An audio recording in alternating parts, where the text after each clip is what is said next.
Bismillahirrahmanirrahim. Alhamdulillah, wassalatu wassalamu ala rasulillah wa ala alihi washabihi wa man. Ibu bapak sekalian yang insyaallah dirahmati Allah subhanahu wa ta'ala, masih terkait dengan nuzulul Quran. Nah, kita berbicara mengenai misi utama daripada Al-Quran itu.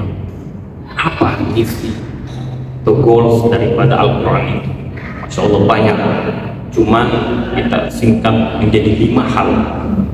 Yang pertama, Al-Quran, kitab suci Al-Quran membebaskan manusia daripada namanya kemusyrikan, membebaskan manusia dari ketergantungan terhadap benda.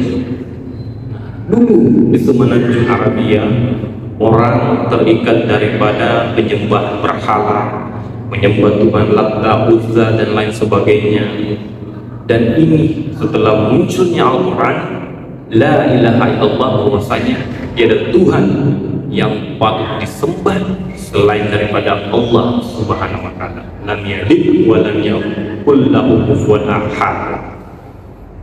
Bahkan 13 tahun Nabi dalam periode Mekah itu cuma menguatkan yang namanya iman ini, menguatkan keyakinan bahwa tidak ada Tuhan yang pantas disembah selain hanya kepada Allah. La ilaha illallah Muhammad Rasulullah.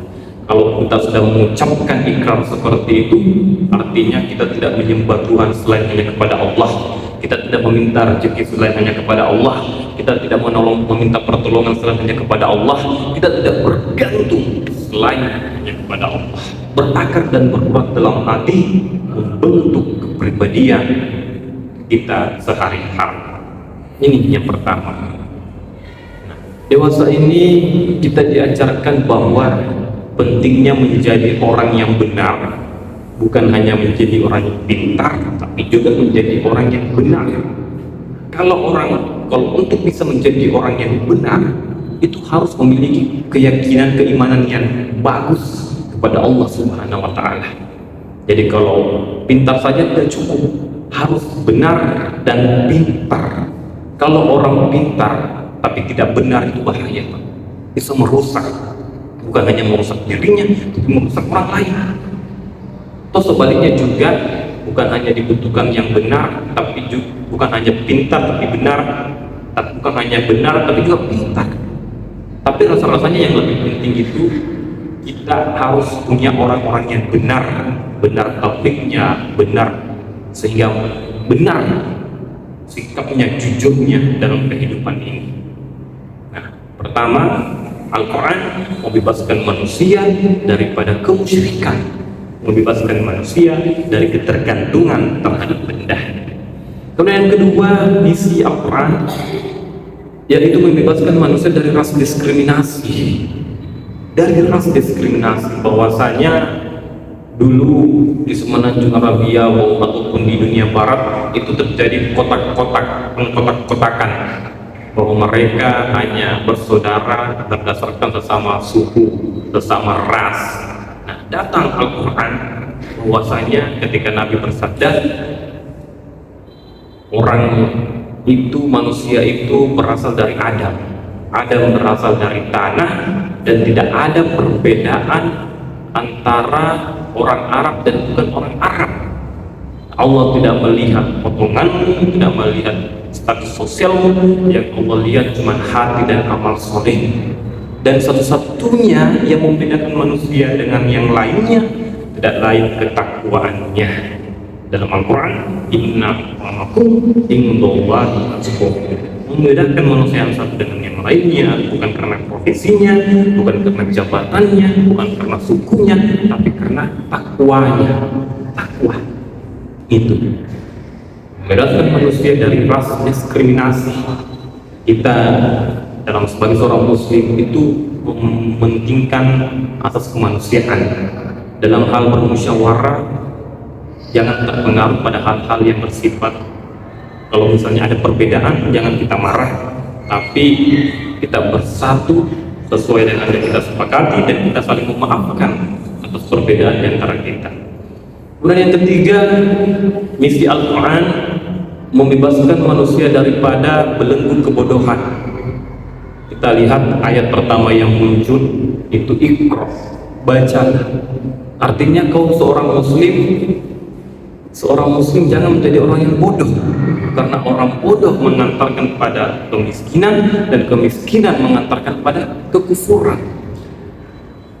Orang muslim harus belajar, harus pintar. Bahwa Nabi juga katakan mukmin yang kuat Allah lebih cintai daripada mukmin yang lemah. Mukmin yang kuat Allah lebih suka daripada mukmin yang lemah. Kuat dalam artian apa?